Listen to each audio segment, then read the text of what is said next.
नमस्कार, मी व्यंकटेश नरसिंगे आपल्या सर्वांचं स्वागत करतो महाराष्ट्र जीवनच्या विशेष कार्यक्रमामध्ये, ज्याचं नाव आहे मुद्दे राजकारणाचे. राजकारणाचे महत्त्वाचे मुद्दे या कार्यक्रमाच्या माध्यमातून आपण समजून घेणार आहोत. आज चर्चा करणार आहोत लातूर ग्रामीण मतदारसंघाविषयी. जसं की तुम्ही टायटलमध्ये पाहिले की यावेळी देशमुखांचा टांगा पलटी झाला आहे. पण का पलटी झाला आहे किंवा त्याच्यामागचं रिझन काय आहे, या सगळ्याच बाबतीत आपण चर्चा करणार आहोत. तत्पूर्वी हे टायटल मला कसं सुचलं किंवा हे टायटलचं जनक कोण हे पाहण्यासाठी तुम्हाला हा व्हिडिओ पाहावा लागेल. नाही 100% ह्या 100 नाही, खरं तर 1000% ह्यावेळेस रमेश आप्पाचा आमदार होणार.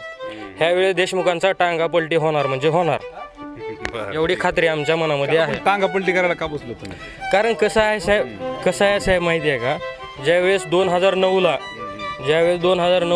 आपल्या लातूर ग्रामीण विधानसभेची रचना झाली, लातूर शहर वेगळा झाला आणि लातूर ग्रामीण वेगळा झाला, तेव्हापासून 2009 पासून 2019 पर्यंत ते आतापर्यंत ह्या जनतेनं काँग्रेसच्या उमेदवाराला निवडून दिलंय. मग पण म्हणजे 3 उमेदवार निवडून दिले म्हणजे ह्या जनतेनं ग्रामीणच्या. मग जेवढा ह्या 15 वर्षामध्ये त्यांना विकास करता आला असता तेवढा त्यांनी विकास तर झालाच नाही. पण रमेश आप्पा कराड साहेबांनी एक मागच्या दारानं विधान परिषदेला जाऊन 2.5 वर्षामध्ये जेवढा त्यांनी 15 वर्षात विकास केला नाही तेवढा त्यांनी 2.5 वर्षामध्ये केलेला आहे. तर तुम्ही व्हिडिओ पाहिला आहे आमचा ग्राउंड रिपोर्टचा, ज्यामध्ये एका युवकाने त्याच्यामध्ये पहिल्यांदा हे वाक्य बोललं होतं की यावेळेस लातूर ग्रामीण मतदारसंघामधून देशमुखांचा टांगा पलटी होणार म्हणजे होणारच. आणि झालंही तसं. 23 तारखेला ज्यावेळेस रिझल्ट लागले तर त्यावेळेस रमेश आप्पा कराड यांनी 6595 मताची लीड मिळवत धीरज देशमुख यांचा टांगा पलटी केलेला आहे. आता टायटलमध्ये मी तुम्हाला सांगितल्याप्रमाणे की महत्त्वाचे जे मुद्दे आहेत की नेमका टांगा पलटी का झाला, म्हणजे तिथून सीट का हरली, याविषयी सगळी सविस्तर चर्चा करूयात. मी काही मुद्दे काढले, जवळपास 6 महत्त्वाचे मुद्दे मला वाटतात या सगळ्या गोष्टींमध्ये. त्या 6 मुद्द्यांवर आपण चर्चा करणार आहोत. थेट विषयाकडे जाऊयात आणि सुरुवात करूयात. देशमुखांचा टांगा पलटी होण्याचा पहिला जो मुद्दा आहे, तुम्हाला असं वाटतं की धीरज देशमुख यांचा मतदारसंघातील जनसंपर्काची कमतरता. म्हणजे धीरज देशमुख आम्ही ज्या वेळेस वेगवेगळ्या गावांमध्ये भेटी दिल्या, लोकांसोबत चर्चा केली, तर त्यावेळेस एक मुद्दा प्रकर्षानं आणि प्रामुख्यानं आम्हाला जाणवला, तो म्हणजे त्यावेळेसचे तत्कालीन आमदार धीरज देशमुख यांचा जनसंपर्क बऱ्यापैकी कमी होता. आमदार कशाला कुठं असते तीच पता नाही आम्हाला, ना आम्ही कशाला आमदाराला भेटायचो, निवेदन देता निश्चित झालं. मतदारसंघामध्ये बरीचशी लोक आम्हाला अशी पण भेटली की ते बोलायचे की धीरज देशमुख एकदा तरी या गावामध्ये आलेत का हे आम्हाला सांगा. त्यावर काँग्रेसच्या कार्यकर्त्यांकडे कसलंही उत्तर नसायचं. त्यामुळं ही गोष्ट खूप चालली मतदारसंघामध्ये आणि याचा विरोधकांनी भरपूर फायदा घेतला आणि नेहमी हेच वाक्य पुढे करण्यात आलं की विद्यमान आमदारांचा धीरज देशमुखांचा या ठिकाणी कसल्याही पद्धतीचा म्हणावा तसा जनसंपर्क नाही. जनतेमध्ये काय चालू आहे, जनतेच्या काय समस्या आहेत ते त्यांना अजिबात माहीत नाही. त्यामुळं त्यांच्यासाठी हा सगळ्यात मायनस पॉईंट ठरला. आणि त्याचबरोबर दुसरी महत्त्वाची गोष्ट की प्रत्येक गावामध्ये त्यांचा जो जनसंपर्क होता तो पण एका विशिष्ट 1-2 घरापुरता होता. त्यामुळे झालं असं की गावातील लोकांनी हे पण तक्रारी केल्या की आमदार साहेब फक्त मोजक्या 1-2 घरामध्ये जातात, आम्हाला विचारत नाहीत, आम्ही जर त्यांना भेटायला गेलो तर ते उपलब्ध नसतात, आम्हाला 2-2, 3-3 तास त्यांच्या घराच्या बाहेर बसावं लागतं, ऑफिसच्या बाहेर बसावं लागतं. त्यामुळं पण लोकांमध्ये एक नाराजीचा सूर होता. आणि ही जी महत्त्वाचा मुद्दा आपण इथं अधोरेखित केला आहे की देशमुख यांचा मतदारसंघातील जनसंपर्क कमी होता, हा त्यांच्यासाठी मायनस पॉईंट ठरलेला आहे. या उलट जे त्यांच्यासोबत लढत होती ते रमेश आप्पा कराड यांचा मात्र जनसंपर्क चांगला होता. कारण आम्ही ज्या गावामध्ये फिरलो आहेत तर त्या गावामध्ये मतदारसंघातील जवळपास सगळ्याच गावामध्ये रमेश आप्पा कराड यांनी 2-2, 3-3 राऊंड मारले होते इलेक्शनच्या आधी. आणि जसं 2.5 वर्षापासून ते आमदार म्हणून या मतदारसंघामध्ये फिरत होते तर भरपूर लोकांच्या गाठीभेटी, सर्वसाधारण कार्यकर्त्यापासून ते नेते मंडळीपर्यंत बऱ्याच लोकांना ते भेटायचे, त्यांच्या समस्या जाणून घ्यायचे. आणि दुसरी महत्त्वाची गोष्ट की कार्यकर्त्यांनी असंही सांगितलं की ज्यावेळेस आम्ही रमेश आप्पांच्या ऑफिसला जात होतो तर त्यावेळेस सगळ्यांसाठी ही दारं खुली होती. एक सर्वसामान्य कार्यकर्ता, सर्वसामान्य मतदारसंघातील माणूस देखील रमेश आप्पाला भेटू शकत होता, बोलू शकत होता आणि वेगवेगळ्या समस्यांविषयी त्याला आलेल्या अडीअडचणीविषयी चर्चा करत होता. त्याच्यामुळे ही गोष्ट, या दोन्ही गोष्टींमध्ये खूप मोठी तफावत होती आणि या गोष्टीचा विरोधकांनी परिपूर्ण इथं फायदा घेतलेला आपल्याला दिसून येतोय. आणि जनसंपर्काचा मुद्दा या प्रचारामध्ये चांगलाच गाजला. दुसरा आपण मुद्दा बघूयात. धीरज देशमुख यांचा टांगा पलटी झाला त्याचं दुसरं कारण मला असं वाटतं की आमदारकीच्या कार्यकाळात विकास कामांची कमतरता.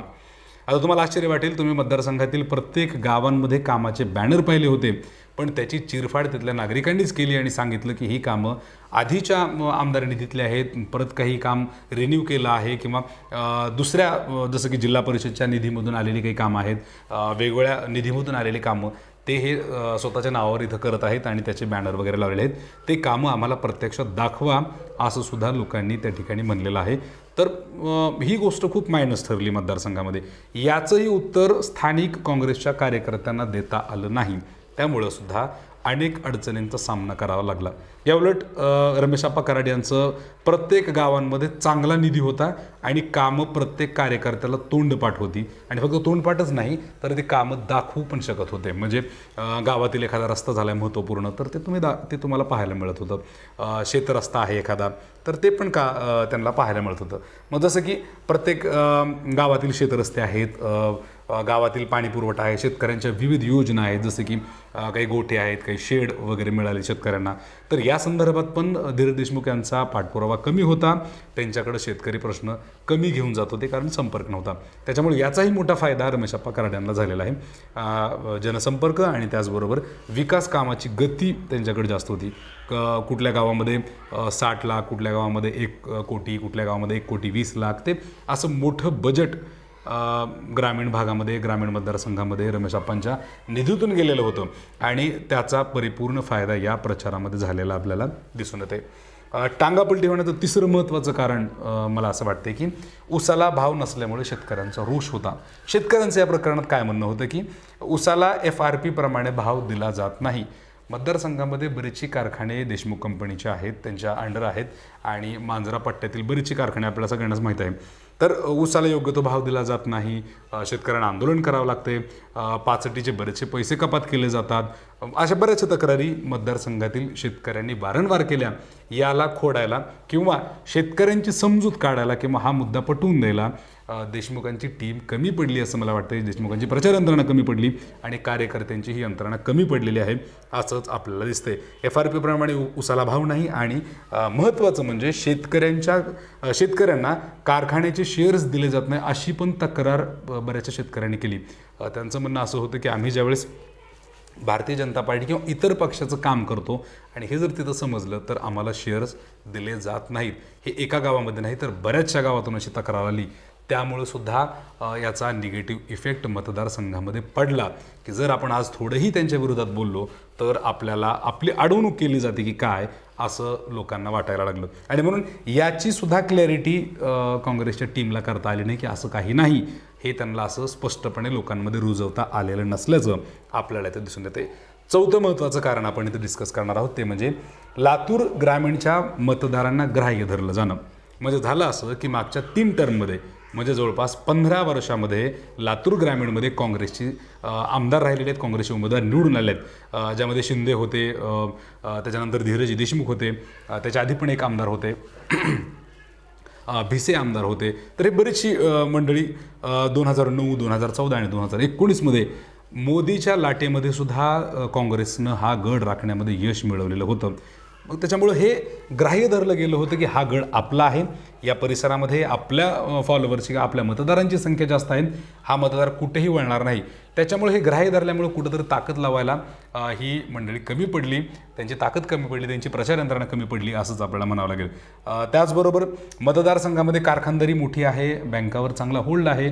तर हे पण एक कारण होतं की ह्या सगळ्या गोष्टी असल्यामुळं इथला मतदार आपल्यालाच निवडून देईल. आणि तुम्ही लीड जर पाहिली 2009, 2014 आणि 2019ची तर लीड चांगलीच होती. 2014मध्ये मला वाटतं 10,000ची लीड होती, 2009मध्ये मोठी लीड होती, 2019मध्ये तर खूपच मोठी लीड या ठिकाणी काँग्रेसच्या उमेदवाराला भेटली होती. मग ह्याचं गणित सगळं जर ज्यावेळेस मांडण्याचा प्रयत्न होतो, याचं गणित ज्यावेळेस बसवण्याचा प्रयत्न केला जातो तर त्यामध्ये चित्र असं होतं की आता तर महाविकास आघाडीचंच लोकसभेमध्ये बोलबाला झाला मराठवाड्यामध्ये. त्यामुळं ही जागा आपल्याला कन्फर्म आहे हे अशा पद्धतीनं लातूर ग्रामीणच्या मतदारांना ग्राह्य धरण्यात आलं आणि त्यामुळं कदाचित तिथं या विषयावर पण टांगापलटी झाला असं आपल्याला म्हणायला हरकत नाही. 5वा मुद्दा जो मला महत्त्वाचा वाटतो तो म्हणजे मराठा आंदोलनाचा फायदा होईल ही धारणा होती. कारण जरांगे पाटील यांनी निवडणुकीतून माघार घेतल्यानंतर याचा फायदा महाविकास आघाडीला होईल अशी सगळ्याच महाविकास आघाडीच्या नेत्यांची समजूत झाली होती. त्याचं कारण होतं की महाविकास आघाडी वारंवार जरांगे पाटील यांच्या संपर्कामध्ये होती. जरांगे पाटलांचा नेहमीच स्टँड असा असायचा की महायुतीच्या विरोधामध्ये किंवा मग सरकारच्या विरोधामध्ये अशा पद्धतीचं राहिलेलं आहे. त्यामुळं बऱ्याच राजकीय विश्लेषकांना असं वाटत होतं की जरांगे पाटील यांची माघार घेणं म्हणजे एक प्रकारे महाविकास आघाडीला त्याची पुरेपूर मदत होईल, कारण हा पॅटर्न आपल्याला लोकसभेमध्ये दिसून आला होता. लोकसभेच्या इलेक्शनमध्ये बऱ्यापैकी महायुतीला मोठं नुकसान महाराष्ट्रामध्ये सोसावं लागलं होतं, सहन करावं लागलं होतं. तर त्या अनुषंगानं चित्र स्पष्ट होतं की आता विधानसभेच्या निवडणुकीमध्ये सुद्धा जरांगे फॅक्टर इथं कामाला येईल आणि ही सगळी मराठा मतं किंवा मराठा फॅक्टर इथं कामाला येऊन महाविकास आघाडीलाच पूर्णपणे याचा फायदा होईल अशी नेत्यांची समजूत झाली होती. परंतु या ठिकाणी पण झालं कसं, उलटं गणित पडलं सगळं. कारण हे ग्राह्य धरणं थोडं चुकीचं ठरलं. रमेश आप्पा कराड विरोधी त्यांचे उमेदवार होते, धीरज देशमुख यांच्यासोबत लढणारे, तर त्यांनी याचा पुरेपूर फायदा घेत प्रत्येक गावांमध्ये भेटी दिल्या, प्रत्येकानं समजून सांगितलं की महायुती मराठा समाजाच्या सोबत आहे आणि तुम्हाला लागणाऱ्या प्रत्येक गोष्टी आम्ही इथं देणार आहेत. सरकार यावर खूप पॉझिटिव्ह आणि चांगल्या पद्धतीने विचार करते. त्यामुळं हा फायदा हा प्रचार अतिशय चांगला कामाला आला आणि लोकांनी तिथं सपोर्टसुद्धा दाखवला असं आपल्याला म्हणायला हरकत नाही. त्यानंतर सगळ्यात शेवटी आणि महत्त्वाचं आणखी की महायुतीची लाडकी बहीण योजना आणि शेतकऱ्यांचं अनुदान हा 6वा मुद्दा आहे मतदारसंघामध्ये धीरज देशमुखांचा टांगापलटी होण्याचं.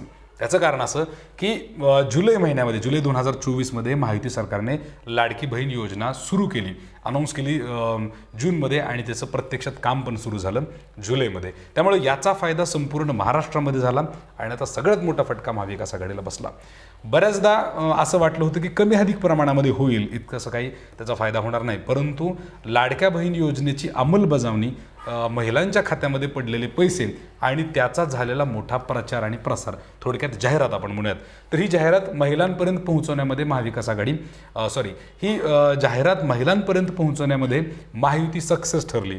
वेगवेगळ्या पद्धतीनं आपापल्या पद्धतीनं सरकारी यंत्रणांनी असेल किंवा मग माध्यमातून असेल, न्यूजच्या माध्यमातून असेल, महायुतीचा ही योजना लोकांपर्यंत व्यवस्थितपणे पोहोचली आणि त्यामुळं महिला मतदारांचा महायुतीला चांगलाच फायदा झालेला आपल्याला दिसून येते. तर ही महत्त्वाची 6 कारणं आपण इथं आजच्या या व्हिडिओमध्ये डिस्कस केलेले आहे.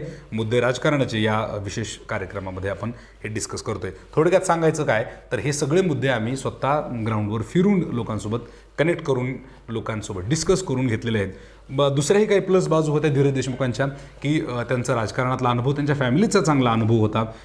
जनसंपर्क जरी प्रत्येक व्यक्तीपर्यंत नसला तरी काही महत्त्वाचे त्या गावातले स्थानिक जे लोक असतात, जे चांगले पुढारी असतात आपण म्हणूयात, त्यांच्यासोबत त्यांचा चांगला संपर्क होता. परंतु मताची गणितही प्लस मायनस होत राहतात. मला वाटते की ही निवडणूक म्हणावी तितकी लाईट घेण्यासारखी नव्हती. याच्यावर थोडं सिरियसपणे काम व्हायला पाहिजे होतं आणि ते होताना आपल्याला दिसून आलं नाही. तर हा एपिसोड तुम्हाला कसा वाटला, ही सगळी माहिती तुम्हाला कशी वाटली हे कमेंट करून सांगा. आणि आणखी कोणत्या मतदारसंघाविषयी आपण थोडंसं डिस्कस करूयात किंवा त्या मतदारसंघातली माहिती तुमच्यापर्यंत पोहोचवायची आहे ते पण मला कॉमेंट सेक्शनमध्ये सांगायला विसरू नका. तुम्ही पाहताय महाराष्ट्र जीवन न्यूजचे विशेष अपडेट. जास्तीत जास्त लोकांना शेअर करा आणि आमचा हा नवीन कार्यक्रम तुम्हाला कसा वाटतो हे कमेंट करून सांगायला मात्र विसरू नका. भेटूया पुन्हा एका नवीन माहितीसह, एका महत्त्वपूर्ण राजकीय मुद्द्यासोबत. तोपर्यंत पाहत राहा महाराष्ट्र जीवन न्यूज माझ्यासोबत. धन्यवाद.